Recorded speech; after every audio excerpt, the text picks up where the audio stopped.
Welcome to new TV Telugu. Auto డ్రైవర్లకు ఇచ్చిన హామీలను ప్రభుత్వం వెంటనే నెరవేర్చాలంటూ బీఆర్ఎస్ కార్యనిర్వాహక అధ్యక్షుడు మాజీ మంత్రి కేటీఆర్ డిమాండ్ చేశారు. స్వయంగా ఆటో నడుపుతూ అసెంబ్లీకి చేరుకున్నారు.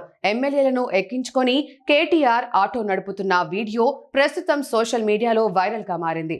కేటీఆర్ తో పాటు బీఆర్ఎస్ ఎమ్మెల్యేలు, ఎమ్మెల్సీలు అందరూ కాకి చొక్కాలు వేసుకొని చేతిలో ప్లకార్డులు ప్రదర్శిస్తూ అసెంబ్లీ ఆవరణలో ఆందోళన చేశారు. అనంతరం కేటీఆర్ మీడియాతో మాట్లాడారు.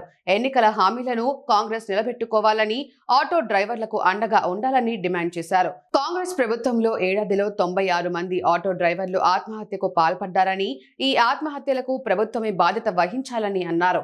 ఆటో డ్రైవర్లకు బీఆర్ఎస్ పార్టీ అండగా ఉంటుందని, వారికి న్యాయం జరిగే వరకు పోరాడతామని కేటీఆర్ స్పష్టం చేశారు.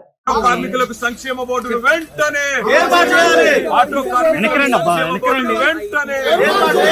ఆటో కార్మికులకు సంక్షేమ బోర్డును వెంటనే ఆటో కార్మికులకు ఇచ్చిన హామీలను వెంటనే ఆటో కార్మికులకు ఇచ్చిన హామీలను వెంటనే జై తెలంగాణ, జై తెలంగాణ.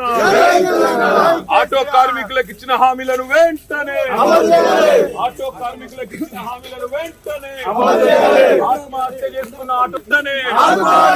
ఆత్మహత్య చేసుకున్న ఆటో కార్మికుల కుటుంబాలకు వెంటనే ఆత్మహత్య చేసుకున్న ఆటో కార్మికుల కుటుంబాలను వెంటనే ఆత్మహత్య చేసుకున్న ఆటో కార్మికుల కుటుంబాలను వెంటనే ఆత్మహత్య చేసుకున్న ఆటో కార్మికుల కుటుంబాలను వెంటనే ఆటో కార్మికులకు ఇచ్చిన హామీలను వెంటనే